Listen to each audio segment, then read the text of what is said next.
Fala, meus amigos, fala, minhas amigas, sejam muito bem-vindos ao Imagens Cast dessa sexta-feira. Quem fala aqui, como sempre, é o Manuel. Antes da gente começar a trocar nossa ideia com o nosso convidado, peço para que você se inscreva no canal, ative o sininho para não perder nenhum dos nossos vídeos. Nos siga nas redes sociais, Instagram, Facebook, Twitter. Quem quiser e puder, contribua com o meu trabalho via Pix. E considere se tornar membro do Imagens Cast. A partir de R$ 2,99 por mês, você vira membro do canal e tem benefícios por isso. Beleza? Nosso convidado é um batera que tem muita história dentro do heavy metal nacional. Tocou no Hybria, que é uma das maiores bandas da história do metal nacional durante quase 2 décadas. Agora ele é a batera da Red Devil Vortex, está morando nos Estados Unidos. Também faz uns trampos de session drummer. A gente vai conversar bastante sobre o que está rolando agora, o que rolou no passado, o que vai rolar daqui para frente. Estou falando do Eduardo Baldo, batera da Red Devil Vortex. Edu, prazer ter você aqui, meu velho. Obrigado por aceitar o convite. Prazer é todo meu, cara. Acompanhamos o Imagens Cast desde os tempos dos memes no Facebook. É isso aí, mano. O pessoal da Red Devil Vortex mora todo mundo na mesma cidade? Praticamente. Eu e o Luiz, a gente mora mais próximo da região central de Los Angeles, e o Gabriel mora um pouquinho afastado, mais chama-se Riverside, a cidade. Mas, cara, é praticamente Los Angeles. O jeito que a cidade se organiza aqui é um pouquinho diferente do Brasil, assim. Eles têm tu tem o condado de Los Angeles, que é gigantesco, e aí tu tem a cidade. Por exemplo, eu moro em Hollywood. Aí o Khalil mora em Glendale, que é mais para cá, assim. Mas é tudo dentro do condado de Los Angeles. Já falando sobre a banda, sobre a Red Devil Vortex, quando eu gravei entrevista com a banda, vocês estavam para começar uma turnê com Doyle. Isso. Como é que foi essa turnê do ponto de vista da experiência mesmo, de partilhar o mesmo espaço com Doyle? E como é que foi o feedback? Como é que foi a recepção do público para com a Red Devil Vortex? Cara, foi animal. Tudo. A gente conseguiu extrair, assim, ó, pegar o pano, assim, e torcer até a última gota, assim, cara. Saiu areia do pano, de tanto que a gente explorou essa oportunidade.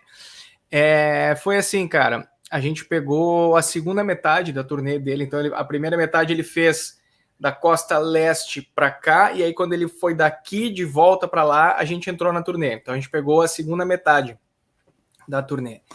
E, cara, foi sensacional. No início a gente tinha um receio de que de repente o público do Doyle, por causa dos Misfits, não fosse fechar muito bem com a proposta da banda. Mas, cara, o Doyle só tocou o trabalho solo dele, que é metal pra caralho, assim, então é muito diferente. Então ele não tava tocando nada dos Misfits, né? Pra galera que não conhece o trabalho solo do Doyle, eu aconselho muito, cara, que é genial, assim, muito... Só ouvindo pra entender, mas é muito massa. Aí o que aconteceu, cara? O primeiro show foi em Las Vegas, todo mundo na expectativa de ver de saber como é que ia ser essa aceitação do público, e, cara, goleada. Foi animal, assim, cara. A gente quase conseguiu vender todo o nosso merchandise nessa turnê. Então, todo final de show, a gente tinha uma logística bem justa, assim, cara. Então, nós estávamos em 3, mais um ajudando como equipe, assim, né? Eram 4 pessoas só? Sim, 3 da banda e mais um camarada nosso, o Murray. E beijo, Murray. Aí era sempre assim, cara, como os guris eles estão mais ligados, a gente organizou assim, ó, o lance é o seguinte, termina o show, o Gabriel sai correndo pro merch booth, né, vai lá cuidar já da galera que naquele intervalo entre um show e outro, para ir cuidar das vendas e tal. Então ficava assim, o Murray, ele ficava no merchandising enquanto a gente estava cuidando das coisas pré-montagem do palco. Na hora que ia montar o palco, ele vinha, nos ajudava a colocar as coisas de volta e já voltava pro merch booth. A gente fazia o show, tudo, cara, muito espetacular a logística que a gente desenvolveu, assim, e porque a gente, como nós estávamos em uma equipe muito reduzida, tinha que ser tudo muito alinhado, e foi espetacular. Terminava o show, Gabriel saía correndo, o Luiz e o Murray vinham me ajudar, a gente tirava as coisas do palco, aí o Luiz ia para o merchandise, eu ficava desmontando as coisas com o Murray, botava tudo dentro do motorhome, e aí ia todo mundo pro merch booth. E foi animal, cara, todos os dias, e a galera curtindo muito. Não sei, quem já segue o Red Devil e tem acesso aí ao nosso Instagram, tem lá as fotos do nosso merch booth. Cara, o Gabriel é um gênio, cara, de todas as coisas artísticas e visuais que envolvem, né, ter uma banda, né? O cara é genial, ele criou um merch booth que é bonito de tu tá lá e vendo as coisas, então sensacional, cara, foi muito massa, muita gente agora tá, de fato, viu a banda ao vivo, né, cara, que era o grande experimento, né, esse é o grande experimento, como é que isso aqui vai ser recebido ao vivo, e foi animal, cara, a galera curtiu muito, as músicas são acessíveis, né, cara, então tem bastante espaço para a galera participar, então, cara, sensacional. Eu não sei mais, não sei o que te dizer mais, fora que foi animal, assim. Que massa. E, assim, quem vê pensa que a Red Devil Vortex é uma puta equipe, que vocês têm vários funcionários contratados, mas essa sua exposição a respeito da turnê deu para mostrar que não, né? Eram 4 caras ali na raça, montando tudo, desmontando tudo, vendendo merch. Só que, de fato, o que vocês mostram pra galera é uma parada muito profissa. Saca? A imagem de vocês é muito boa. E vocês são 3 caras, os 3. Você, o Gabriel e o Luiz, são muito correria. Vocês correm muito atrás da bola pela banda, né? Como é que é feito o gerenciamento da banda? Quem é responsável pelo quê dentro da banda? O que cada um faz? Fora então, a parte, cara, de tocar, obviamente, né? Pois então, a gente tem tarefas bem, como é que eu posso dizer, bem divididas nessa questão do gerenciamento da banda.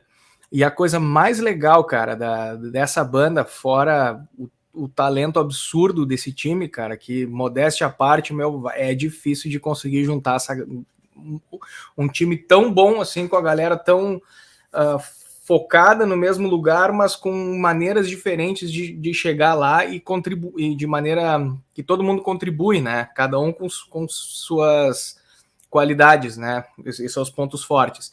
Então, por exemplo, o Luiz é um cara que manja demais de social media, de como apresentar a banda, né? O Gabriel é um cara das artes visuais e, sinceramente, o melhor editor de music video que eu já trabalhei na minha vida, disparado, assim, com todo respeito a todos os queridos com quem eu já trabalhei, mas o Gabriel é um cara muito especial quando se trata de edição de vídeo. E também de criação de por exemplo, ó, todas as artes do Red Devil, todo o nosso merchandise é tudo ele que faz. Ali atrás, ó, tem um quadro bonitão ali também, é tudo ele, cara. E ele é super fã de Kiss, então ele, né, tem que... Ele adora essa coisa de criar os personagens, não os personagens, mas enfim, as artes baseadas na gente como personagens, assim, aquela coisa toda, né? Então é isso. E a minha contribuição, cara, por exemplo, na turnê, assim, a questão de logística da parte de show mesmo, assim, não, vamos fazer nessa ordem as coisas, como vamos organizar o equipamento, essas coisas. Eu dirigi, eu era o motorista da turnê, então essas coisas assim, que como eu sou o mais velho da banda, acabam ficando mais comigo. Então eu sou o cara analógico, entendeu? Eu sei cozinhar, passar e limpar a casa, entendeu? E os guris, eles manjam mais das coisas digitais, digamos assim, né? E aí tudo funciona porque cada um contribui com o que sabe, e o mais legal, cara, é o respeito que a gente tem um pelo outro quando se trata de um assunto que um sabe mais do que o outro, entendeu? Então, essa é a parte mais bacana de conviver com essas duas figuras que são o Gabriel e o Calilzinho, né? Hoje a banda tem empresário, ela não tem um management, quem faz tudo são vocês mesmos? Por enquanto somos nós. Eu tenho consultado um pessoal com quem eu já trabalhei aí no Brasil, tem o pessoal aqui de Los Angeles também, que a gente consulta de vez em quando a gente tem alguma coisa, alguma dúvida mais, como é que eu posso dizer, uma dúvida um pouquinho mais profunda sobre o business, né, aquela coisa toda. A gente, se a gente não sabe, a gente não toma decisão nenhuma. A gente vai, não, vamos falar com o fulano que ele tipo vai... assim, vocês metem a cara, mas vocês não são aventureiros, né? Vocês não vão arriscar além do que vocês sabem que vocês conseguem. Então, eu diria que a gente arrisca e se aventura, mas com responsabilidade, isso, com responsabilidade, entendeu? Então, a gente teve, por exemplo, uma proposta de uma gravadora X aí, que é até bem conhecida, e a proposta não era boa, e a gente falou pro representante lá assim, olha, cara, a gente agradece muito a oportunidade e tal, mas acho que isso não é o que a banda precisa e não é o que a gente quer para agora e para um futuro próximo. E o cara ficou meio chocado assim, não, mas como assim? Mas por que vocês não querem? Pode dizer. Aí a gente explicou para ele, ele falou, pô, interessante os pontos de vocês e tal. Não, beleza, tudo certo. Então ficou tudo na amizade, mas não aceitamos, porque não fazia sentido. Então a gente não dá nenhum passo sem consultar quem sabe mais do que a gente naquele assunto específico, entendeu? Muito bom. E estando aqui em Los Angeles é fácil porque tá todo mundo aqui, né, cara? Então a gente tem um círculo de amizade e de profissionais próximos que é bem privilegiado, assim. Então a gente tira proveito disso também. Massa. O último clipe da Red Devil Vortex, que é o clipe da música Run, aliás, muito louco esse clipe, cara, muito bom, muito bem feito e muito bem editado. Muito bem editado, como você disse. Assim como More Lucks Than Brains, os trampos de vocês são bem caprichados na parte de edição, como você mesmo falou. O clipe da música Run, ele fala sobre inteligência artificial. De quem foi a ideia? Como é que surgiu o conceito dessa música e como é que foi a composição dela? Cara, boa, é muito boa essa pergunta. Perdão, para eu embutir mais uma perguntinha aí, se você me permite. A concepção do clipe, é claro que o Gabriel ele é o diretor, né? Mas vocês também deram alguns pitacos, deram ideias na formulação do conceito, da gravação. Como é que foi filmar esse clipe como um todo? Cara, o Gabriel é um cara que quando se trata de conceito artístico, né, ele tem bastante coisa já adiantada, assim, na cabeça dele, né? Então, a gente confia muito nele, né? Isso não quer dizer, por exemplo, tem uma música nova agora que vai sair porque, assim, ó, deixa eu reformular aqui a coisa. O Gabriel, ele é a mente por trás do Red Devil Vortex. O Kalil entrou... Eu já trabalhava com eles desde 2017. Foi quando eu cheguei aqui. Eu trabalhava com eles fazia holdagem para eles em show, ajudava eles com isso, com aquilo. Depois teve uma outra oportunidade onde eu pude trabalhar com eles, ajudando eles a produzir o show num estúdio aqui em Los Angeles. Então eu já conhecia muito as músicas e me dava sempre muito bem com os guris da época, que era o Gabriel, o Iago e o Pablo.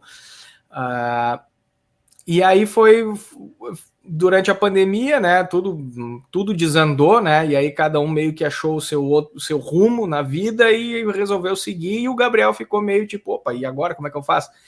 Aí ele tinha o Luiz, e aí tá, beleza, deram continuidade. Aí saiu o Iago da bateria. Eles me perguntaram, escuta, tu, né? Eu falei para ele, ó, cara, sem baterista tu não vai ficar, deixa aqui se tu precisar de... Mas a princípio eu não ia ser da banda, até porque eu nem estava procurando banda, porque não era o que eu queria naquele momento.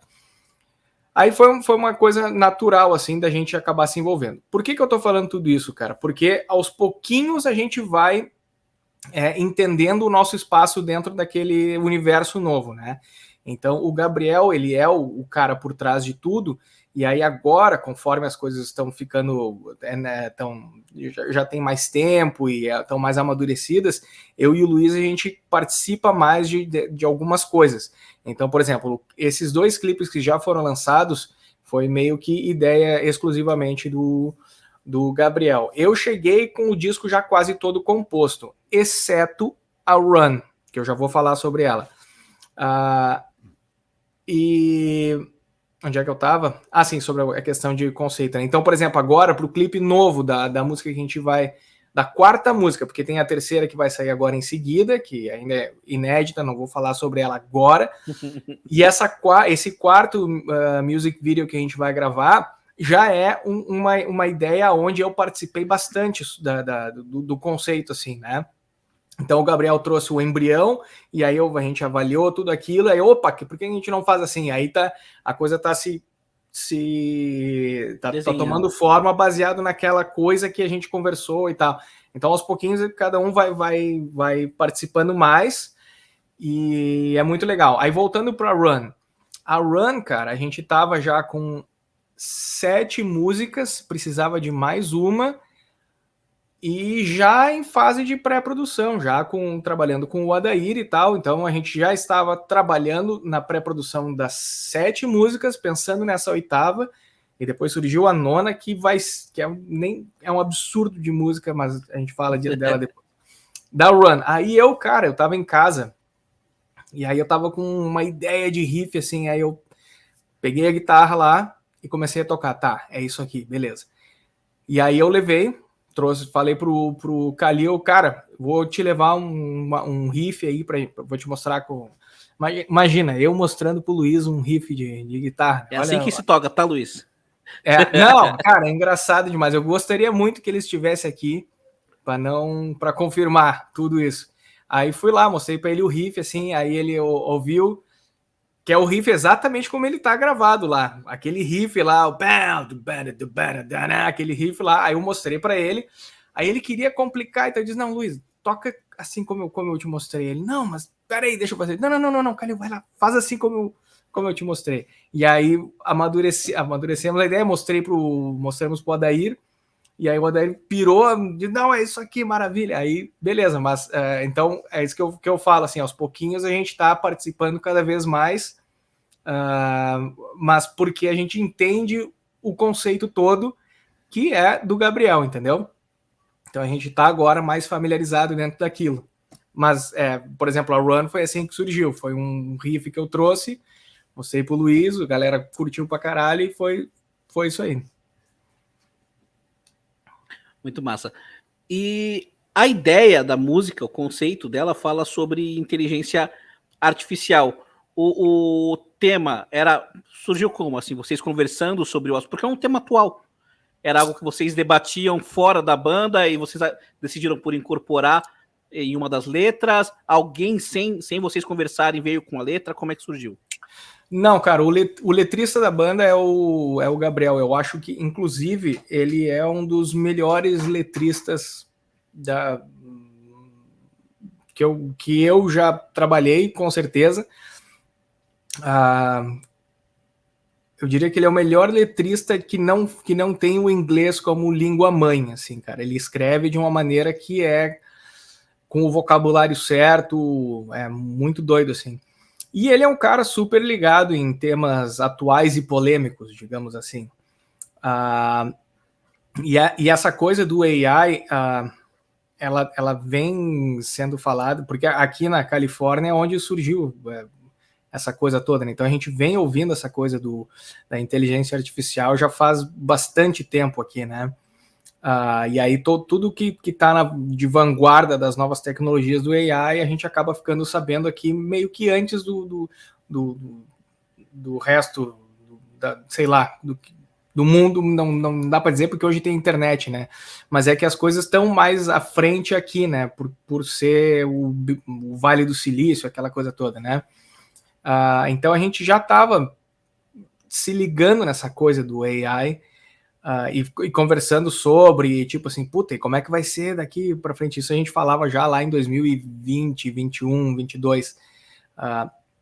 E aí o Gabriel veio com essa letra. Então é um conceito dele baseado em coisas que a gente conversava, assim, né? E aí essa letra específica que fala sobre o AI, eu acho muito bacana, cara, porque ela é atual, apesar da letra já estar escrita já faz um bom tempo, ela continua sendo atual e vai ser atual por um bom tempo. Então isso é muito bom, né, cara, pra banda, assim, né? E é legal porque se tu lê a letra, trata de, tipo, é uma parada meio, tipo assim, a pessoa se tornando autoconsciente daquilo que está acontecendo com a inteligência artificial, né? Então é bem legal. Eu gosto bastante da maneira como como o Gabriel expressa essas coisas, né? E Não sei se eu respondi a tua pergunta, mas enfim. Claro, claro. E pessoalmente, o que você acha a respeito desse tema? Você acha que a inteligência artificial é uma arma que pode, sei lá, dominar a humanidade em algum momento, ou ela vai estar sempre a nosso serviço? Cara, eu tenho uma,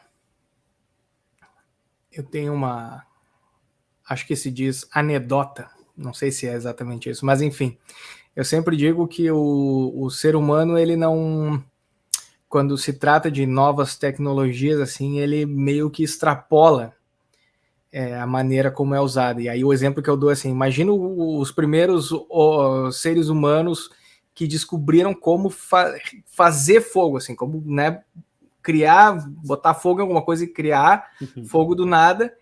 Ele certamente, cara, tacou fogo em tudo. Nossa. Tacou fogo em tudo, porque tipo assim, não, cara, eu tenho que usar isso aqui, entendeu? Aí deve ter passado, sei lá, uns bons anos até ele se dar conta assim, não, peraí, isso aqui é só para eu me aquecer, para eu me proteger, para eu iluminar a casa e para cozinhar, entendeu? Aí o cara, não, então tá, cancela aí, para de botar fogo nas coisas, beleza, vamos se organizar. Mas eu acabei de tacar fogo no cara aqui, então não era para fazer isso? Não, o cara, não, olha, enfim, é o que eu imagino, assim, né, cara, que tenha sido, e é a mesma coisa com, cara, total. Se tu analisar historicamente, quando, sei lá, um assunto outro atual agora, né, o filme do Oppenheimer, lá, né, os caras criaram lá a bomba atômica, aí depois começou, tipo, eles não pararam de testar e explorar a bombas atômicas até, sei lá, anos... Bom, enfim, né, eu não tenho como saber muito certo, porque a gente nunca fica sabendo exatamente. Mas, enfim, mesma coisa, tecnologia nova. Aí os caras detonaram um monte de bomba no mundo aí para, né? Então, é esse o exemplo que eu tô te dando. Mesma coisa, por exemplo, a internet. Uma baita de uma ferramenta, né, cara? Pô, tu pega o celular, aí... O celular até é uma coisa mais recente, mas na época que a internet surgiu, né? Pô, quero pesquisar uma coisa, tá na tua mão ali. Aí depois surgiu o smartphone, mesma coisa, tu pega o celular. Então, uma ferramenta que, se usada da maneira adequada, pô, é muito boa. Mesma coisa essas ferramentas de inteligência artificial, cara. A gente tem feito, criado artes mesmo, assim, como, né, capa de camisetas, arte para camiseta, assim, com AI. A gente vai lá, o Gabriel bota lá, pum, faz o negócio. Legal pra caramba. Ah, vai tirar o emprego de muita gente? Cara, vai, né? Fazer o quê? Mas é porque é meio que o curso natural das coisas, né? Então, se eu gosto ou não é indiferente, se é bom ou ruim, só o tempo vai dizer, né, cara? Curioso que você citou Oppenheimer. Foram as primeiras bombas atômicas lançadas, né? Sobre Hiroshima e Nagasaki. E acho não que foi foram, não foram as primeiras detonadas, foram as primeiras lançadas, sim, né, para detonar as pessoas, né? E o pessoal, como você falou, continuou desenvolvendo e evoluindo essa tecnologia. Acho que foi na década de 60 que foi feita a Tsar Bomb pela União Soviética, que foi a arma nuclear mais potente já feita.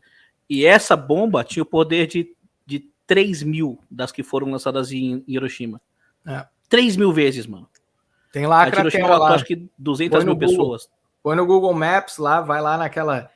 É bem no norte lá da Rússia, lá no meio das estepes geladas da Sibéria, sei lá. Tem lá uma cratera lá de onde foi detonado isso aí.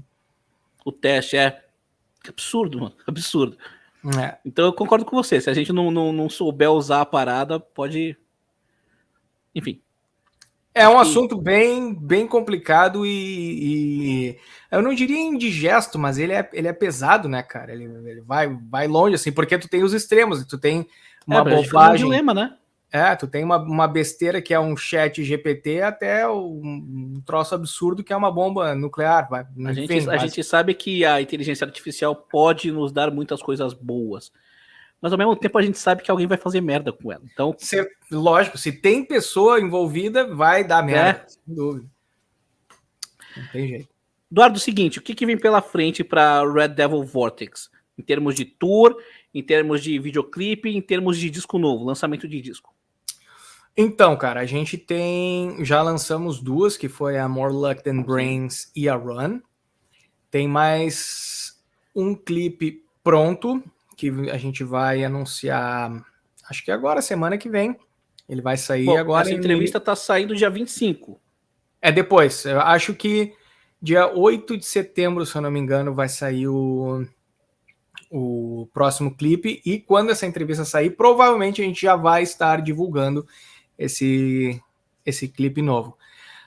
Então, galera, chequem social media lá, olhem o Instagram do Red Devil Vortex, vai estar lá, muito provavelmente, o clipe novo já anunciado. Não vou falar o nome ainda, porque eu não sei exatamente o que vai acontecer, então vou deixar o nome para ver lá. Mas o outro clipe, disco e tour. Isso, não, continuando. Aí nós temos, antes de lançar o disco, a gente vai lançar mais um clipe. Então vão ser 4 no total.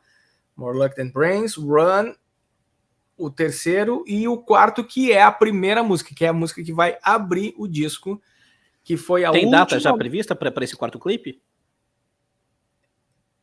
Outubro. Vai sair em outubro, se Deus quiser, se os deuses permitirem, né? Todos os deuses, como diria no Game of Thrones, os novos e os velhos. O disco, aí então o que acontece? Essa última música que foi composta, o Gabriel chegou um dia pra gente assim, gurizada, cheguei tô com uma música nova. Aí a gente, como assim, cara? O disco já tá gravado. O disco já estava gravado. E ele falou, tem uma música nova, ouçam aqui. Aí ele mandou pra gente, a gente... Cara, é um petardo, filézão de música. Essa próxima música? Não, ainda não. Vai ser o quarto clipe. A que abre o disco. Que abre o disco. Cara, a que abre o disco foi a última música a chegar? Foi a última música a chegar. Era para ser, a ordem natural era para ser a More Luck Than Brains que ia abrir o disco. E aí... assim, ninguém me falou. Agora que eu tô percebendo, ninguém me falou, mas eu tinha certeza que a More Luck Than Brains ia abrir o disco. Porque ela tem uma cara de música de abertura mesmo, né? Era uma pancada. Então tu imagina essa que vem agora. Véio. E, cara, a gente tá muito, muito, muito feliz e orgulhoso, assim, desse disco, porque realmente é um troço muito, muito, muito bacana. A gente tá muito feliz, cara. Ouso dizer que é o disco mais legal que eu já gravei até hoje. E eu gravei bastante coisa legal, então eu tô bem, bem feliz, cara. Eu já tava numa fase onde ter ou entrar numa banda não era uma coisa mais interessante, assim, para mim, porque eu pensei, cara, já fiz tanta coisa legal, vai ser difícil, assim, né? Conseguir superar as coisas que eu já fiz, né? Olha os pensamentos idiota, né? Aí surgiu essa oportunidade e aí eu comecei a trabalhar com os guris e, cara, eles são demais, assim, demais, demais, demais. São uns irmãos muito forte e de talento absurdo, e eu só sinto o privilégio de estar trabalhando com esses dois caras aí, porque eles são demais, mas não deixa eles saberem disso, né? Eles vão ficar se achando depois. Melhor que eu vou cortar essa parte pro Calil não ver, porque senão... Vou te contar, né? Nesse segundo semestre ainda tem alguma previsão de show, de turnê, não? Então, essa estava incluso na pergunta. A gente já está namorando 2 oportunidades para o ano que vem. Esse ano até tinha uma oportunidade para o final do ano, mas ia atravessar o calendário da galera que já estava com algumas coisas marcadas assim pessoais. Aí a gente ponderou e disse, não, segura aí, não vamos atravessar tudo, vamos deixar para o ano que vem. E de fato surgiram 2 oportunidades que a gente ainda não pode falar porque não tem nada confirmado para o ano que vem. Então certeza que vai ter turnê aqui pelos Estados Unidos, se bobear para fora também. Então é só uma questão de tempo aí para a gente organizar tudo. E cara, a gente quer muito tocar no Brasil, porque é o nosso país e a gente ama, e acho que a galera vai gostar bastante, sinceramente, porque o show é muito legal, cara. A gente tem... Enfim, vídeo não representa toda a coisa legal de um show ao vivo de verdade, né? Então, melhor não acreditar na minha palavra, só esperem a gente ir, aí vocês vão no show e aí a gente conversa depois. E para extrair mais alguma coisa a respeito desse novo disco, pós-lançamento, vocês pretendem lançar mais clipes ou os clipes vão ser lançados como estratégia para divulgar antes do lançamento e depois é outra coisa? E pós-lançamento, existe algo a mais que vocês pretendem fazer como estratégia de divulgação? Bom, o que eu lembro, e se eu não me engano... Bom, a gente tem com certeza 4 clipes que vão ser lançados. Esses eu tenho certeza absoluta que esses 4 vídeos vão culminar no lançamento do disco completo. Isso é o que eu lembro que é para ser. Porém, a gente andou conversando com algumas pessoas da indústria e eles nos deram umas ideias diferentes. Não tem nada confirmado ainda do que a gente vai fazer, se a gente vai mudar os planos, mas a princípio vai ser assim, lança os 4, lança o disco e aí depois vão ter mais vídeos das outras 4 ou 5 músicas que a gente ainda nem gravou nada ainda. Então, para te ser bem sincero, cara, eu não faço a menor ideia. Tem que falar com o Gabriel e com o Luiz, eles que estão pensando, porque todo dia tem alguma mensagem que a gente troca no nosso grupo, assim, tipo, puta, olha só o que nos falaram aqui. Bom, aí, não, mas então isso pode mudar a qualquer momento. O que eu sei até agora é 4 clipes, lançamento do disco. É o que eu sei até agora. Maravilha. Outubro, a princípio. Legal. Você foi anunciado pela Red Devil Vortex em maio do ano passado. Não lembro. Bom, pelo que eu pesquisei. Datas, para mim, datas já não fazem mais sentido. Bom, você disse que o disco ele já estava num processo adiantado. Quando você não de gravação. Não de gravação, de composição. Sim, de composição. Mas a Run, por exemplo, não tinha sido composta. Essa música que abre o disco não tinha sido composta. Qual foi a sua participação? A minha participação, cara, foi bastante na parte de arranjos, principalmente os de bateria, mas eu dou uns pitacos também, coisa de baixo, de guitarra. Essa música, olha só que bacana, inclusive essa. Primeira etapa, as músicas que já estavam praticamente compostas, aí elas passam pela mão do Adair, aí o Adair vai lá e arranja ela como um produtor iria arranjar, né? E o Adair, a gente nem precisa falar das credenciais dele, né, cara? Então tem isso, e aí dentro dessa parte do processo, onde a gente está sentado na frente do computador e ele está picotando as músicas e fazendo as partes, aí, por exemplo, nessas partes, assim, eu sugiro coisas do tipo assim, quem sabe a gente não repete isso aqui, ou troca aqui, troca lá, e não só eu, todo mundo, né, faz esse tipo de coisa, mesmo com a música já composta. E aí, no dia que eu vou gravar as baterias, eu nem perco, como eu sempre digo, eu nem perco tempo deixando tudo muito quadradinho antes da gravação, especialmente trabalhando com o Adair, que é um cara que a gente cria muita coisa na hora, então nem esquentei com isso. Então, muita coisa de arranjo de bateria a gente fez no estúdio, no dia, E aí as guitarras, por exemplo, ou os baixos, o resto dos instrumentos são rearranjados de acordo com a bateria. Então essa é a minha participação, é tipo assim, as minhas ideias que vão surgindo conforme a gente vai gravando e fazendo as coisas, e essas coisas de arranjo de estrutura, toca 2 vezes essa parte, corta aqui, corta ali, esse tipo de coisa assim.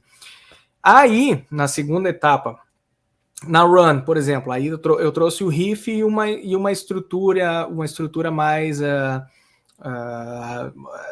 como é que se diz, mais rústica, né? Aí a gente foi melhorando com a produção do Adair, aquela coisa toda. Aí na última música, que o Gabriel trouxe por último, o que eu... A bateria, cara, olha que doido, o Gabriel, ele compôs a bateria pensando em mim.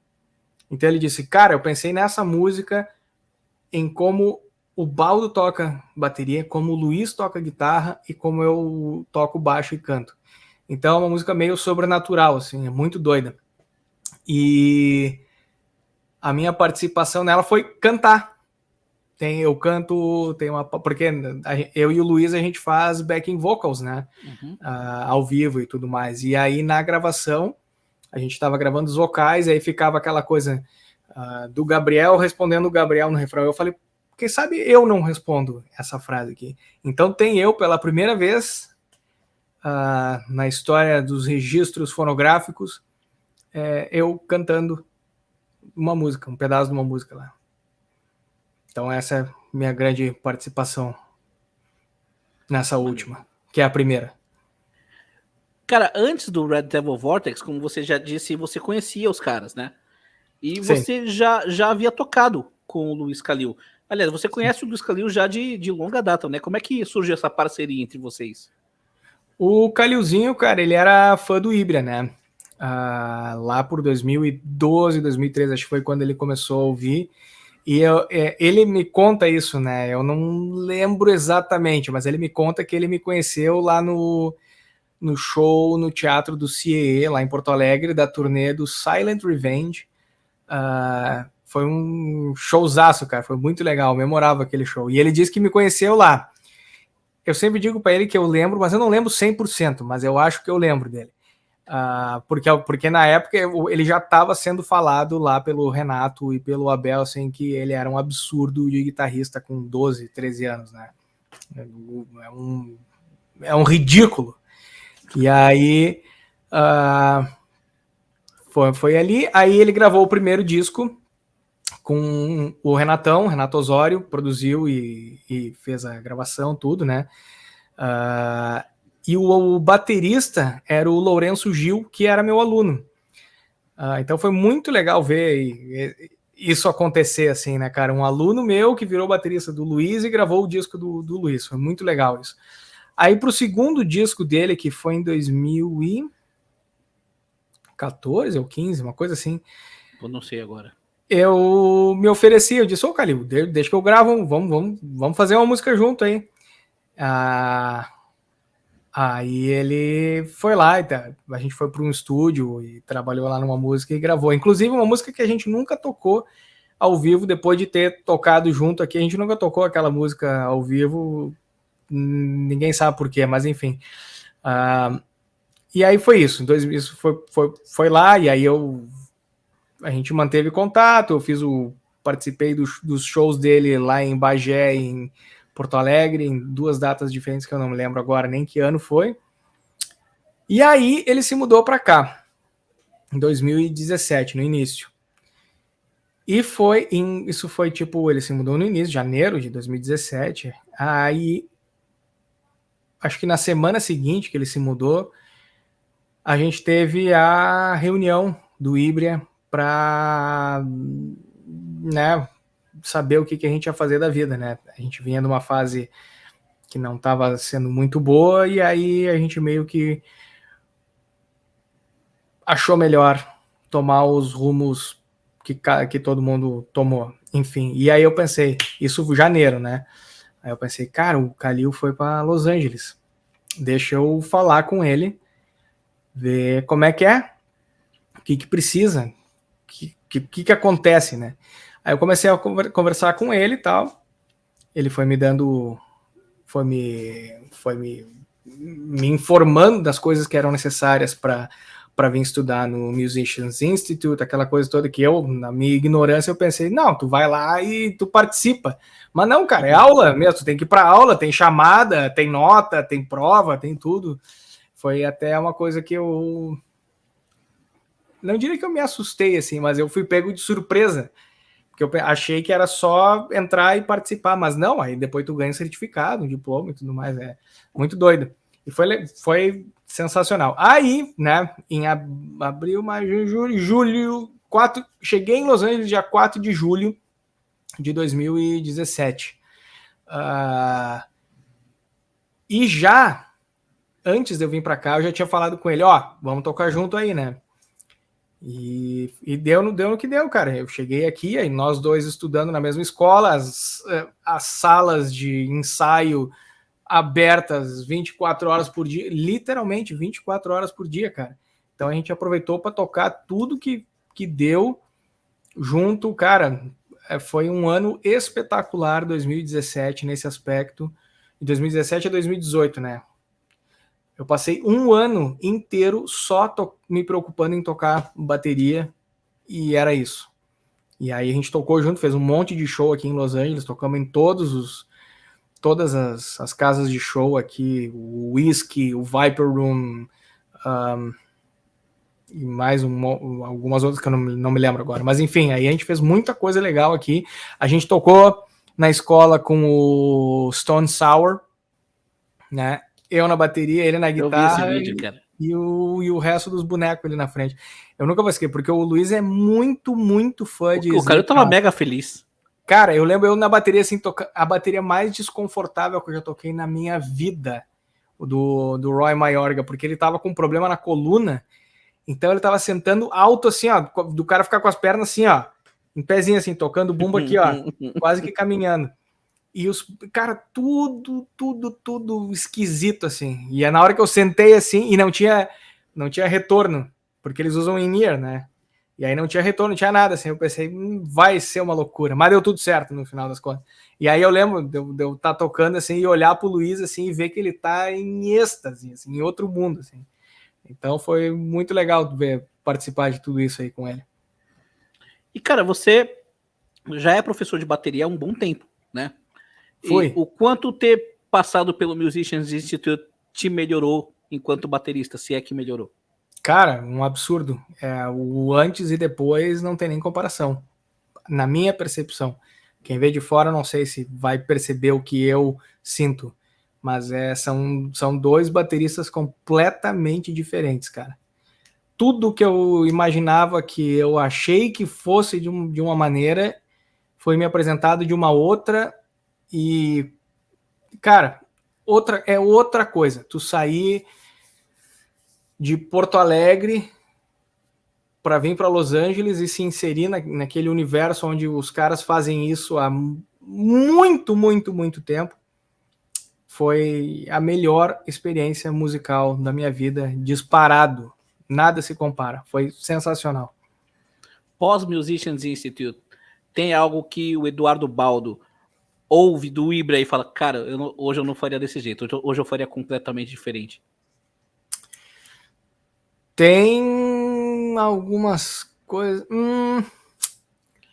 Talvez não na questão de arranjos de bateria e composição de bateria, porque eu acho muito legal o trabalho que eu fiz lá com o Ibra, porque era uma linguagem que, querendo ou não, é uma linguagem que eu domino bastante, aquela coisa do power metal, daquela coisa de botar bastante nota casado com a guitarra, porque, cara, querendo ou não, eu sou, como eu digo sempre, eu sou filhote de Renato Osório, né? Então, cara, a gente não, né? Eu comecei a frequentar a casa dele antes de começar a tocar bateria. E foi ele que te ensinou a tocar bateria? Eu li isso em algum lugar. Foi ele que me ensinou a tocar bateria. E aí, como ele é um demônio de um guitarrista, né, cara? Então eu sou, como é que eu posso dizer, privilegiado de ter sido doutrinado pelo Renatão, porque ele é fora fora guitarristicamente ser um cara muito foda, a concepção musical dele é muito, muito, muito especial, né, cara? Então eu tive o privilégio de absorver tudo aquilo, né, cara? E aquilo me ajudou muito como músico, como baterista, como instrumentista, tudo assim, aquela coisa de encaixar as coisas direitinho, a quantidade de notas, a precisão, a quantização, aquela coisa chata de baterista, assim, né? Então, na questão de arranjo, eu ouço as coisas do Ibra e eu não sinto, assim, não me dá revertério, assim, eu fico bem feliz até com os arranjos. Porém, eu vejo vídeos meus tocando antes do Musicians Institute e depois, e para mim, assim, são duas coisas completamente diferentes, assim. Eu tô mais velho, mas eu consigo me sentir mais confortável tocando as coisas daquela época hoje do que quando eu tocava naquela época, se é que faz sentido. Olha só. Maneiro. Fala sobre a sua entrada no Ibra, mas para falar sobre a sua entrada no Ibra é necessário falar sobre Renato Osório e sobre Fighter Lord, que é uma banda na qual você tocava com o Osório. Então, Isso. como é que foi esse trampo na Fighter Lord e como é que foi a sua entrada no Ibra? Você que gravou depois do Define the Rules. A banda já tinha o Define the Rules e 2 demos. Você gravou os discos a partir daí. Isso.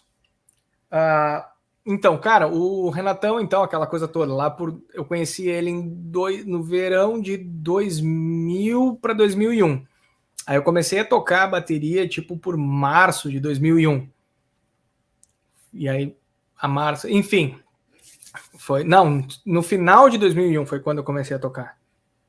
Então eu passei um ano, acho que, frequentando a casa do Renato, sem tocar bateria ainda. Aí eu comecei a ser hold dele nos showzinhos da Fighter Lord, naquela época, aonde o baterista era o Sávio, que era o baterista do Ibra.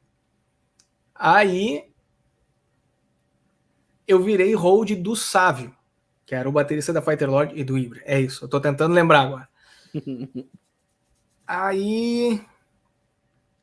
Curioso que o natural era você aprender a tocar bateria com o Sávio, né? Não, aí o que aconteceu, né, cara? Por causa disso, dessa coisa toda, desse meu envolvimento direto, assim. Então eu comecei a tocar bateria com o Renato me dando as primeiras dicas. Aí eu comecei a fazer holdagem para Fighter Lord. Aí eu comecei a ir em todos os ensaios. Aí eu vi o Sávio tocando. Aí o Renato tinha uma outra banda chamada Magician. Não sei se tu tá ligado nessa. Uhum. Pra galera que não conhece, vai ser difícil achar essa pérola hoje, mas eles têm um EP e um disco, se eu não me engano. E, cara, é muito massa, assim, era muito legal. E aí tinha o Zé Bock, o Zé Cabelo, na Magician. Eu comecei a ser hold do Zé também. E o Zé foi o cara que mais me ensinou, fora o Renato, assim, a concepção toda de música e bateria, o approach todo. O Zé foi o cara que me ensinou como, de fato, tocar as coisas e botar as coisas no lugar e tal. Então, esses dois caras, o Renatão e o Zé Bock, são os dois caras que se não fosse por eles, eu não sei o que eu ia estar fazendo hoje. Aí, Fighter Lord foi. Aí o Sávio me trouxe para ser hold dele no Ibra, que o Ibra tinha voltado com as atividades pós, porque eles tinham chegado da Europa, uma coisa assim, aí tiveram um hiato, não me lembro direito, não participava daquela época, e aí eu sei que 2001, eu lembro que em 2001 eu já estava trabalhando com o Sávio no Ibra, já tinha feito alguns shows com eles como hold, então, na verdade, eu nunca assisti um show do Ibra. Desde o primeiro show que eu fui, eu já estava trabalhando com a banda. Olha 2001. Só. E aí eu lembro que eles iam abrir o show do... Puta, cara, eu não lembro. Mas eles tocaram logo em seguida do 11 de setembro, no Opinião. E foi abrindo o show do Blaze Bayley. Olha que loucura. E nesse show o Yuri tava ruim da voz, alguma coisa ruim aconteceu lá com o Yuri e ele não cantou esse show. E aí chamaram o André da Distraut para cantar, o Cal Casagrande do Celerata, na época. Foi uma confusão do caramba. Aí foi, nisso ainda tinha Fighter Lord, aí tinha o Ibra, aí o Sávio saiu do Fighter Lord, Aí eu comecei a fazer teste, aí eu ensaiava com o Ricardo, que é o guitarrista vocalista da Fighter Lord, eu e ele sozinho, a gente fazia os ensaios à tarde, e ali que eu comecei a criar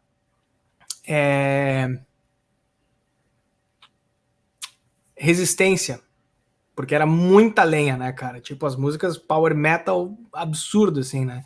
Halloween, Gamma Ray na veia, assim, era muito doido, né?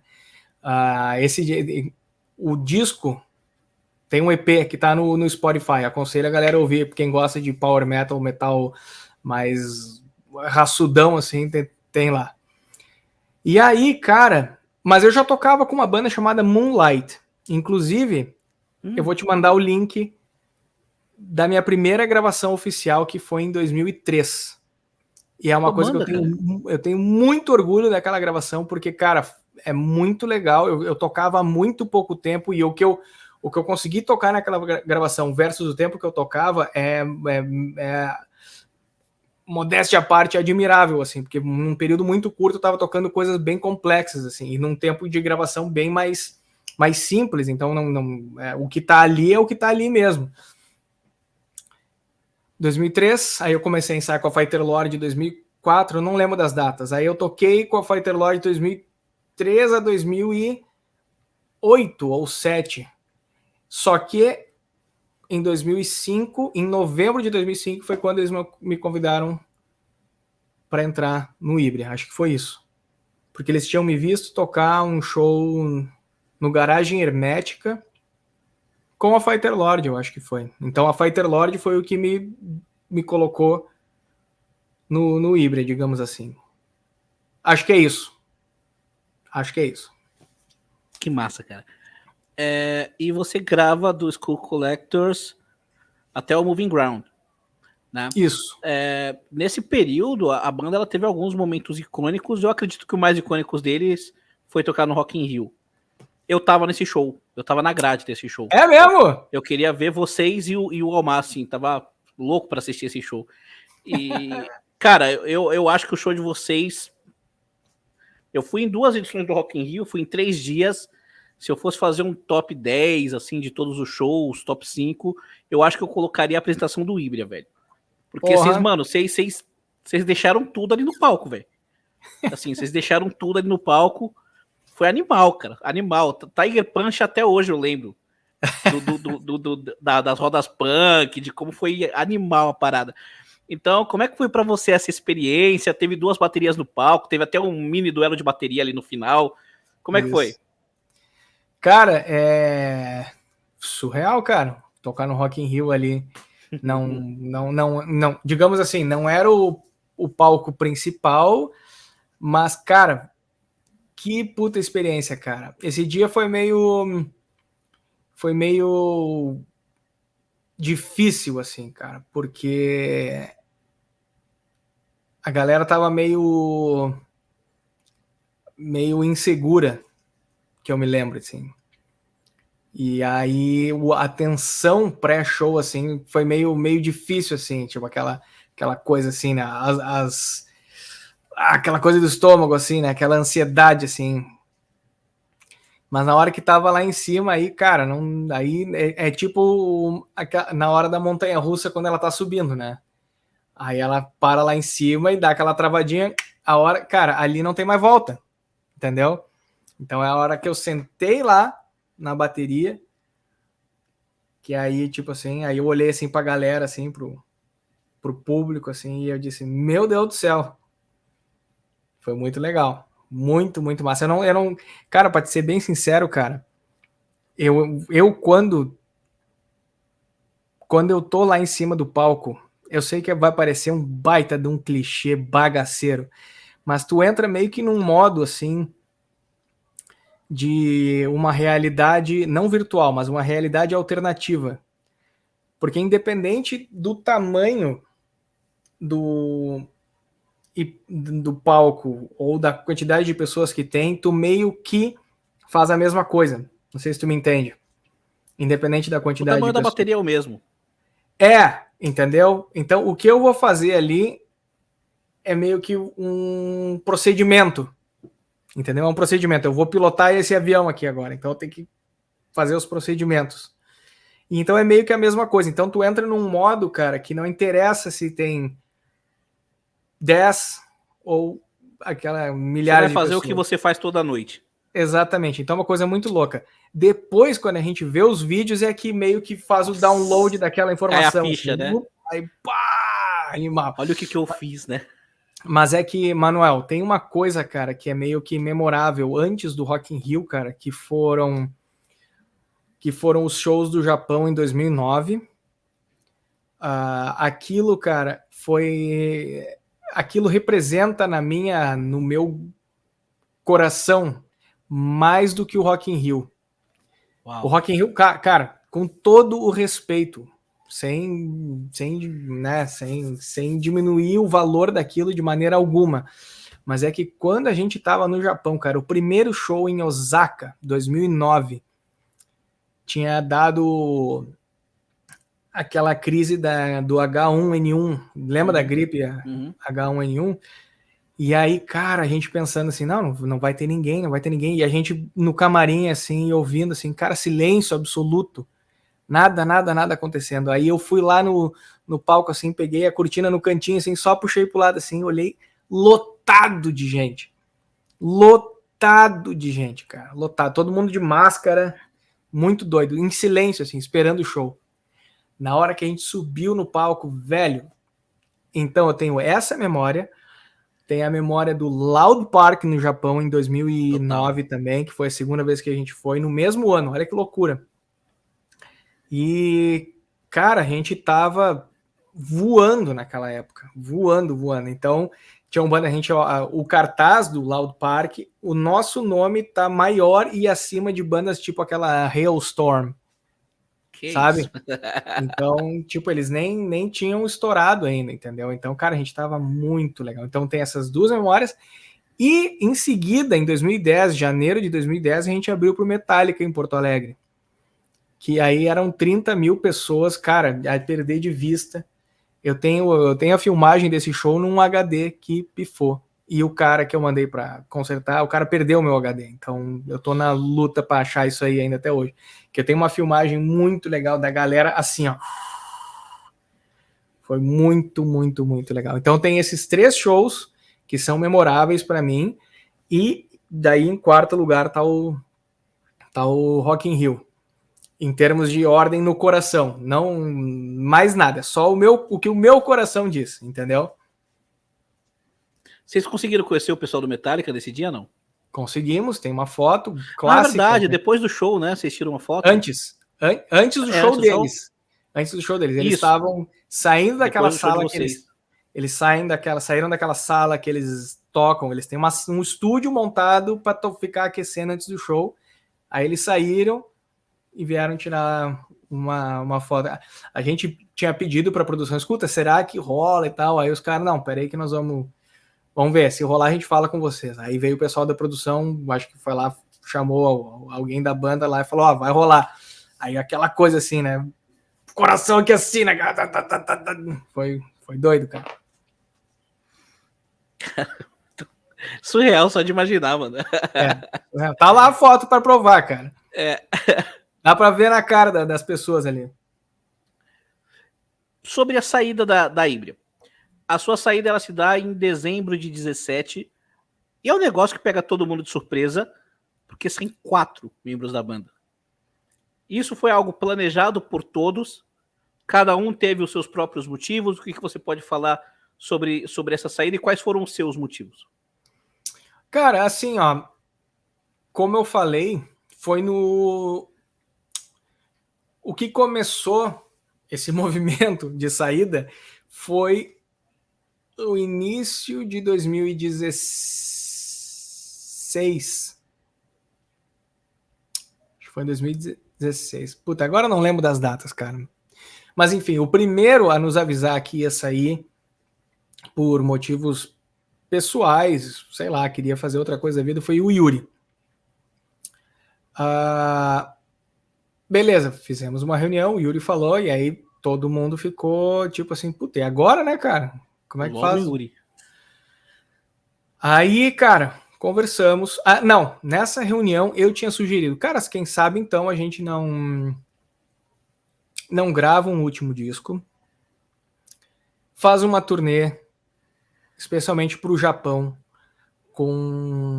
levando inclusive os membros antigos da banda, porque tinha o Benhur, o Marco e o Diego, que já tinham saído, né?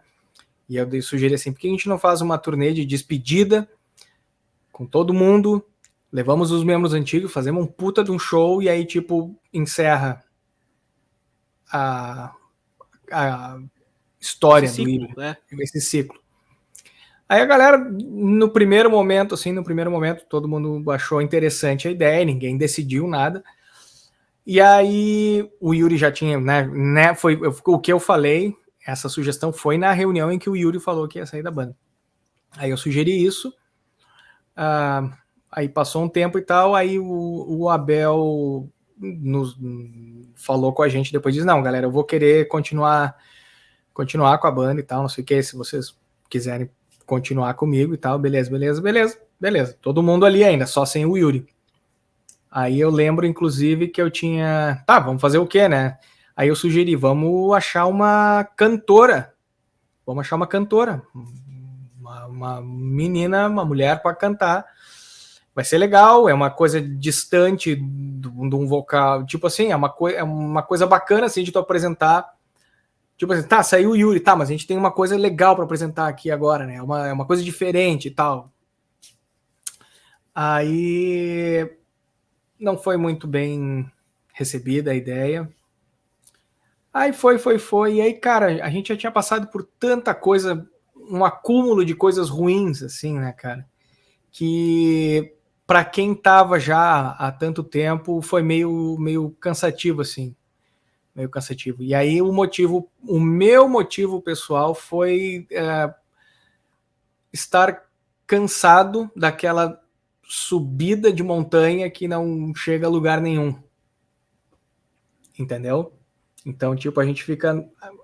Qualquer metáfora que tu quiser, nadar contra a correnteza, qualquer coisa do tipo, assim. E aí eu disse, cara, eu quero fazer outras coisas.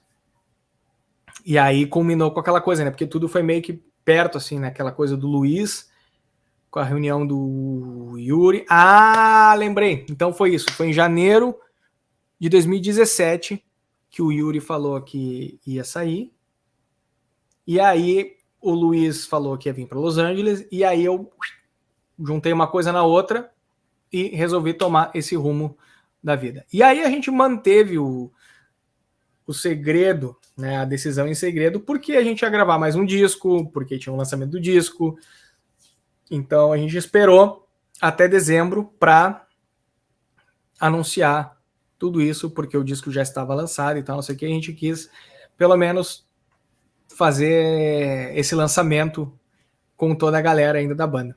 Acho que é isso, Manuel, pelo que eu lembro, mais ou menos. Porque faz tempo, cara. Muita coisa aconteceu desde lá. E, assim, desde a sua saída, você manteve contato com o Abel, até pelo fato de você ter gravado quase todos os discos da banda, você teve curiosidade em ouvir o Metamorfoses, que foi o último disco gravado? Se ouviu, o que você achou e o que você acha da nova fase da banda?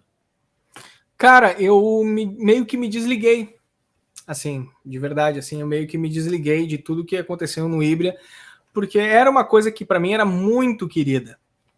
E aí, uma pessoa muito sábia uma vez me falou, cara, a única maneira de tu te desligar de fato de alguma coisa que tu gostou muito é não estar em contato mais. E o Híbrida era uma coisa que para mim era muito, muito, muito forte, representava muita coisa para mim. Foram 12 anos, mais foram 17 anos em que eu estive envolvido com aquela banda de maneira muito, muito, muito dedicada. E aí eu por opção própria, resolvi me desligar. Assim, aí eu me desliguei, precisei do meu tempo, o meu tempo de luto, né, daquela saída, porque não foi um trabalho qualquer, não foram conquistas poucas, né, muita coisa legal dali, então não foi fácil. E aí eu me afastei. Quem me me falou, quem me falou do que estava acontecendo foi o Luiz, o Calil, do disco novo, porque em algum momento, lógico, a questão de contato, eu e o Abel, a gente se falava de vez em quando. Faz tempo que a gente não troca mensagem. Beijo, Abel. Tudo de bom.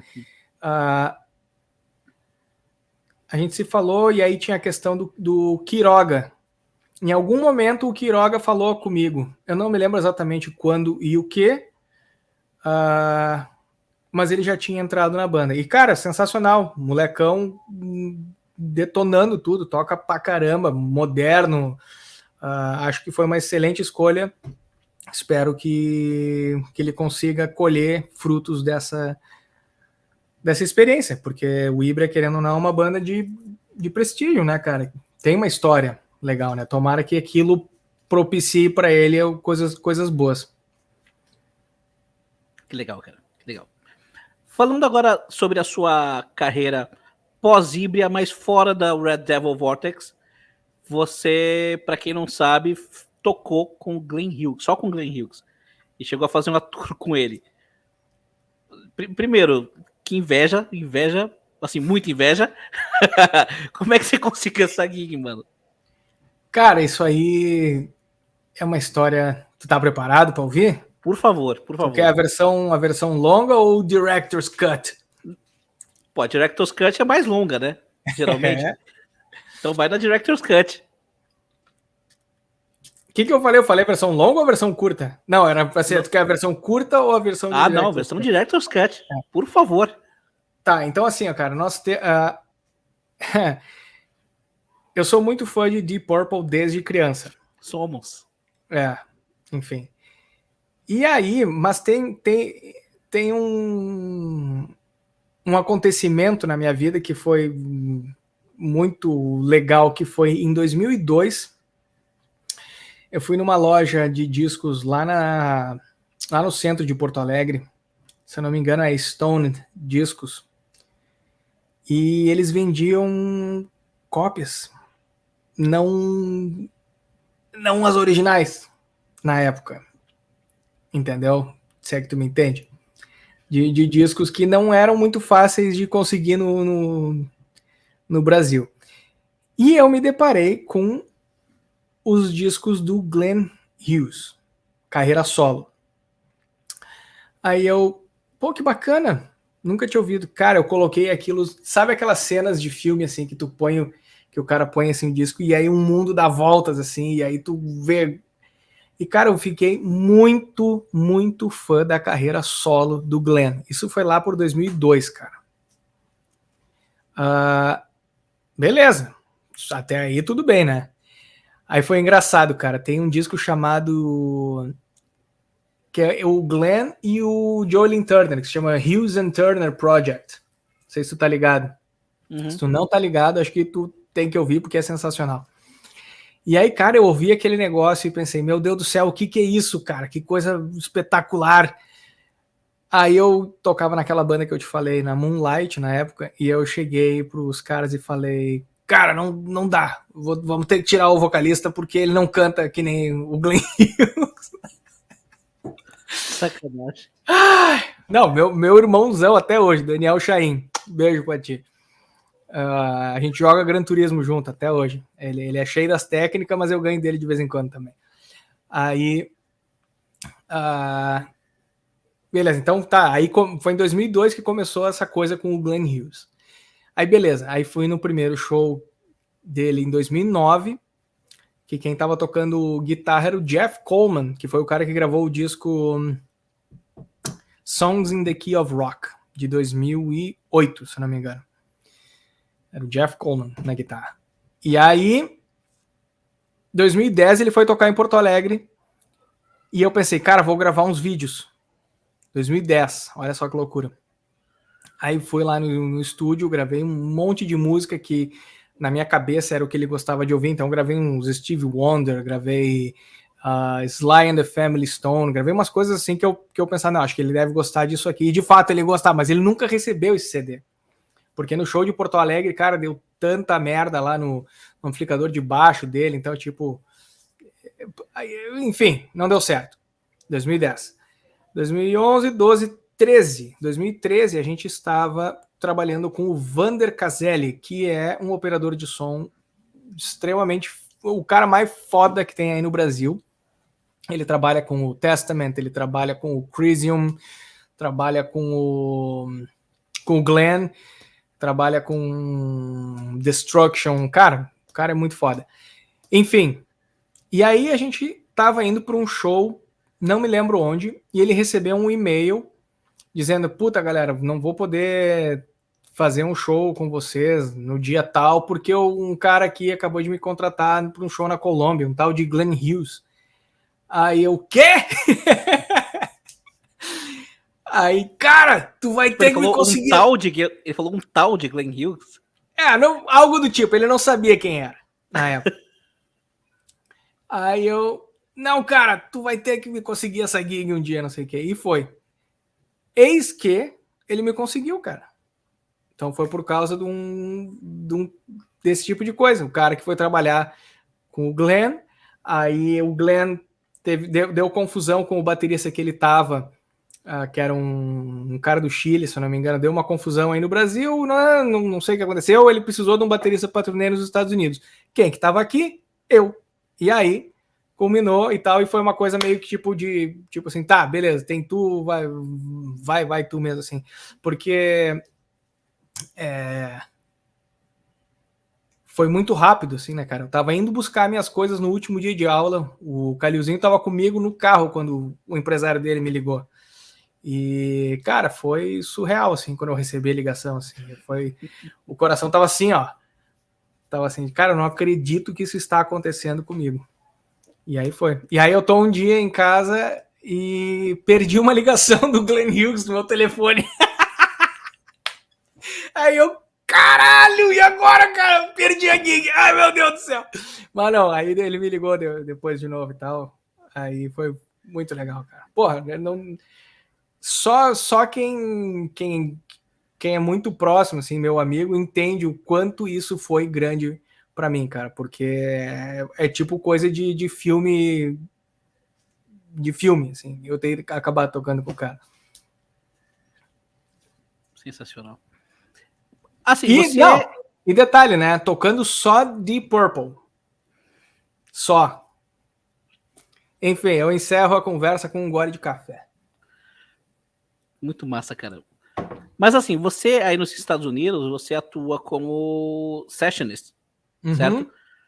E você já tocou com muitos outros artistas. Eu queria que você fizesse um apanhado geral dos artistas com quem você já tocou, mas eu queria que você falasse sobre 2 gigs que você fez recentemente, uma com a Neely Brosh e outra com a Death Clock, que são 2 artistas bem interessantes, mas falasse mais ou menos como é que funciona em geral o seu trabalho como sessionist e os artistas com quem você já trabalhou. Então, cara,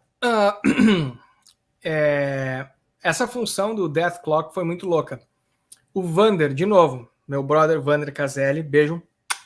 Esse cara abençoado. Esse cara é maravilhoso, né? Quer ser meu amigo, brother? Não, cara, ele... O que ele precisar, eu tô aí. Cara, ele é sensacional. E aí ele é da época do Ibra, então ele foi pro Japão com a gente, ele viajou. É um cara, enfim, não tem palavras para que vá representar o quanto esse cara me ajudou até hoje. Aí ele estava trabalhando com o Testament, que ele trabalha até hoje, inclusive, mas ele estava em turnê com o Testament. E o Gene Hoglan precisava de um hold para uma ocasião, um drum tech, né? Para uma ocasião X. E aí ele entrou em contato comigo, me avisando, eu passei teu contato pro Gene Hoglan. Aí eu, porra! Aí, porque eu faço, o meu primeiro envolvimento com a música foi sendo hold, né? Hold. Então era isso que eu fazia. E é uma coisa que eu sempre gostei de fazer, então eu fui drum tech de um monte de gente aí no Brasil. Então é uma coisa que eu gosto bastante, assim, eu acho muito legal. E aí, porra, Gene Hoglan, né? Que é isso? Só ele. O cara é uma referência Não, no trash, cara, porque pelo amor de Deus, cara.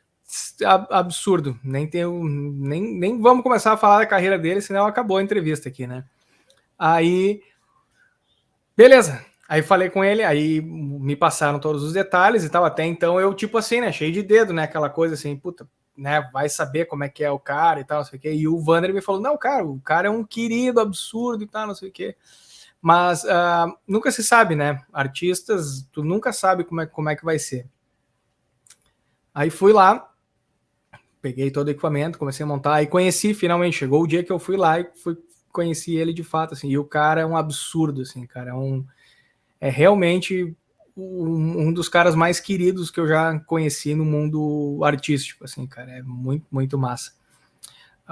E aí eu fiz, aí, beleza. Uma das ocasiões era a gravação do disco do Death Clock, que é a trilha sonora do filme. E tinha mais. E o show que eles iam fazer na Filadélfia do lançamento do festival do Adult Swim, que é da Cartoon Network, HBO, sei lá, enfim, essas coisas de televisão aí por causa do desenho Metalocalypse, que é da banda de metal lá, que não sei o que, é uma loucura. E aí vai sair esse disco agora, com o lançamento do filme e tal, eles vão sair em turnê, agora vai ser bem legal. Eis que um dia estamos lá no estúdio do Ulrich Wild, que é um produtor, ele é suíço, mora aqui há um tempão, ele era assistente do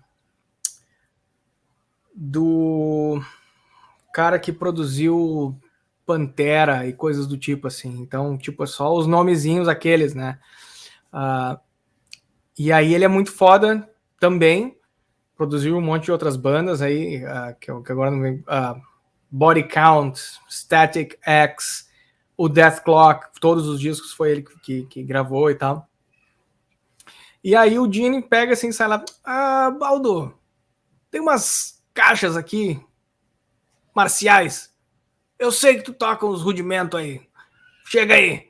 Aí eu fui lá e o cara me chamou pra...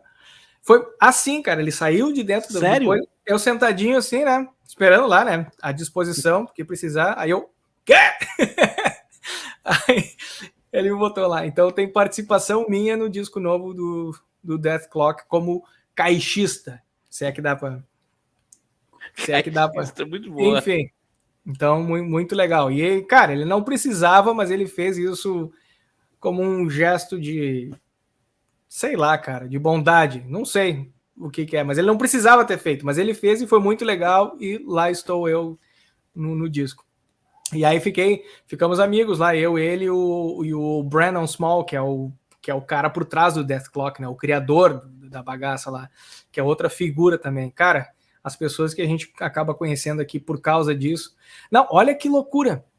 Estávamos num desses dias aí, tem a hora do recreio, né? Na gravação. Então a gravação durava tipo 10 horas, aí tinha a hora do recreio, parava todo mundo, aí iam pessoas lá visitar a gravação. E um dos caras que foi lá era um roteirista. Será que dá para chamar de roteirista? Acho que é roteirista. E aí o cara que ajudou, que tá ajudando ele a escrever o filme, só que é o cara que escreveu o filme Seven, Os Pecados Os Sete Capitais. Crimes Capitais? É! David Fincher? Não, o cara que escreveu junto. Não, dirigido pelo David Fincher. Não, escrito. Ele é roteirista, ele não é o diretor. Isso. Ele escreveu e quem dirigiu o filme foi o David Fincher. Bom, você conheceu o roteirista que escreveu Seven. Isso. Seven, ele é mais conhecido, obviamente, por ter tido o Brad Pitt, o Morgan Freeman no filme, e a direção do David Fincher. Deve ser. Enfim, eu sei que me falar, esse cara aí é o cara que... Aí eu, pô, que massa, eu adoro aquele filme, eu gosto mesmo, eu sempre gostei desse filme. Cara, eu acho que... Não, eu acho não. Foi o primeiro filme, assim, a primeira memória de um filme que me impactou foi o Seven. É, muito foda. Muito foda. Lá na década de 90, assim. E aí, nessas situações, nada a ver, assim, daqui a pouco, pum, surge lá o cara, assim, pô, legal, pô, tudo bem, como é que tá?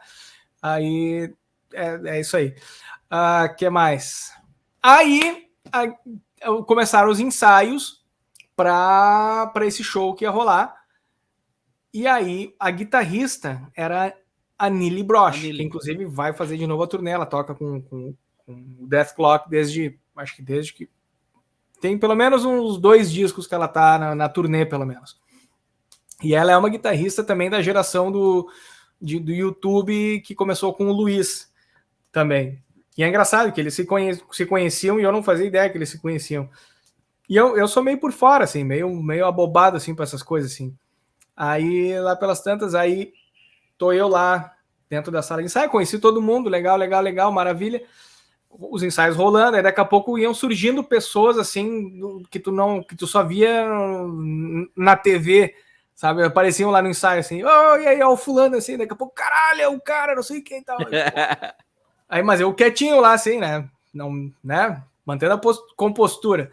Aí daqui a pouco entrou um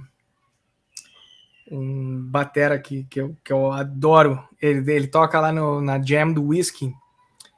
Me fugiu o nome do cara agora, cara. Tô ficando velho.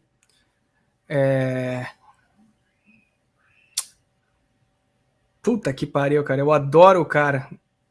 Ele é o curador de todo o acervo do Frank Zappa aqui em Los Angeles.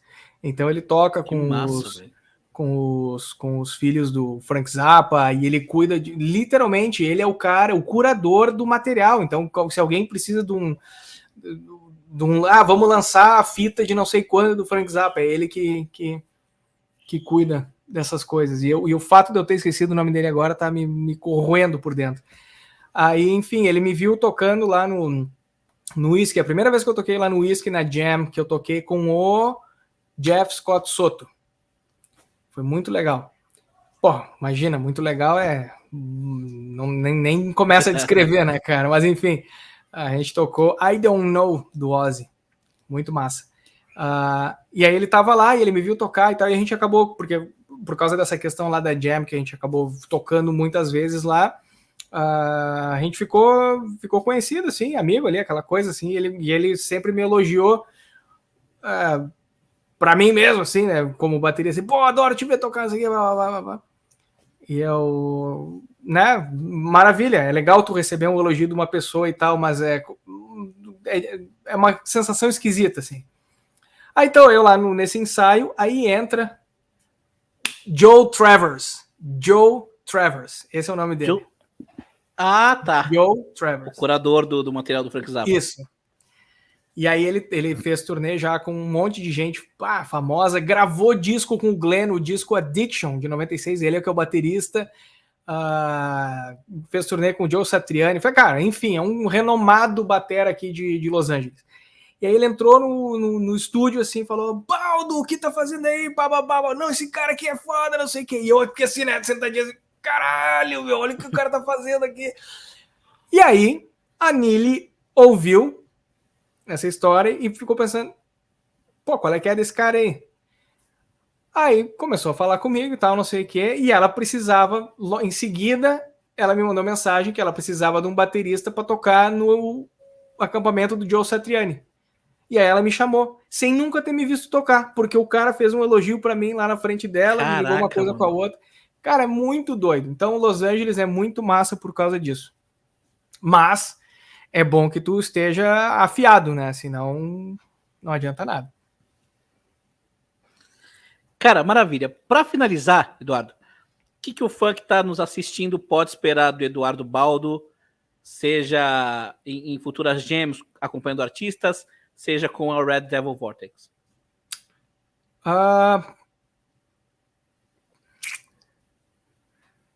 Olha, cara, bastante música boa, de preferência.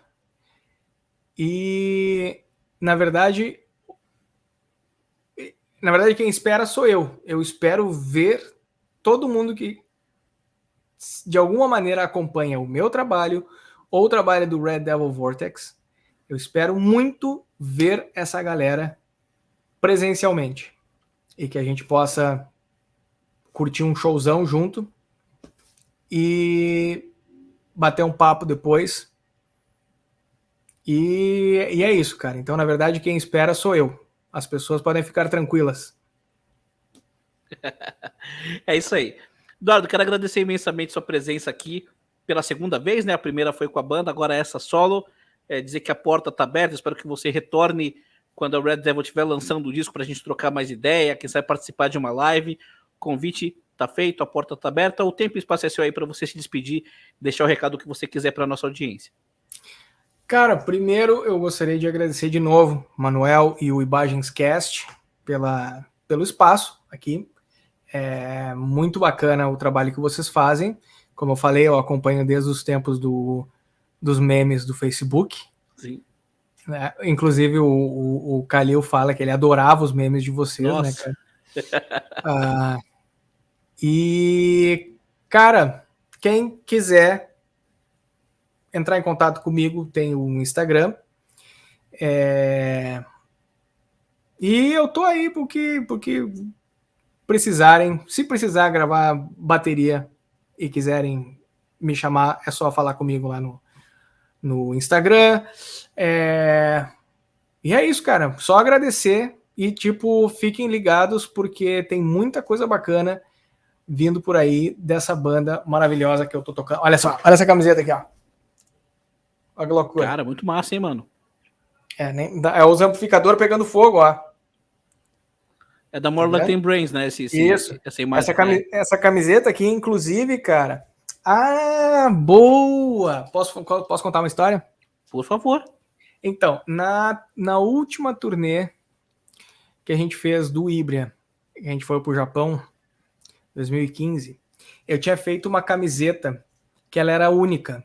Então, existem 4 camisetas no mundo só, que são essas 4 que eu fiz. Que era uma imagem minha, uma foto minha, aquela foto que eu tinha clássica na social media, assim, que eu usei a mesma foto durante anos, a mesma foto. Enfim, era aquela foto, preto e branco, e aí escrito assim, Define Baldo in... Aí tinha Osaka, Nagoya, Tóquio e Porto Alegre. E aí era assim, na hora que tinha o solo de bateria, aí eu fazia o solo, aí eu saía, ia lá pra frente, assim, e aí dividia, chamava alguém pra cima do palco, e aí fazia aquele negócio de dividir, assim, né, a galera. Aí ficava... Aí o cara, eu, dizia, não, nada a ver, ele não sei o quê. Aí, sabe aquelas coisas assim, né?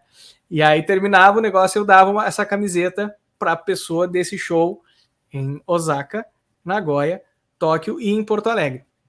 E aí eu contei pros guris dessa história, e eles adoraram, e aí o Gabriel fez essa camiseta que diz assim, I had more luck than brains in the mosh pit. Eu tive mais sorte que juízo na roda punk. Enfim, e aí ele fez também uma para cada show da turnê. Que massa. Mais as nossas cópias, né? Porque a gente não podia ficar sem. Então, tá aí, ó. Tu perguntou das minhas contribuições, essa é uma delas. Muito bom, hein, cara? Muito bom. Sensacional. Pessoal, essa foi a nossa entrevista com o Eduardo Baldo, baterista da Red Devil Vortex. Espero que vocês tenham curtido. Se vocês gostaram, por favor, deixem o like. Não se esqueçam de conferir a Red Devil Vortex nas redes sociais. Eles vão lançar o 3º clipe agora em setembro, o 4º clipe em outubro, vai sair disco novo. Então, chequem as redes sociais e acompanhem. Não se esqueçam de checar aqui também o canal. Se inscrevam, ativem as notificações, nos sigam nas redes sociais, Facebook, Instagram, Twitter. Quem quiser e puder contribuir com o meu trabalho via Pix, considere se tornar membro do canal e considere se tornar... Bom, eu ia falar de novo, se tornar membro do canal, mas nunca é demais, né? Considere se tornar membro do canal de novo. E aguarde as próximas entrevistas, as próximas lives, que a gente não para. Essa foi a nossa entrevista com o Eduardo Baldo. Até a próxima. Falou. Manda Pix.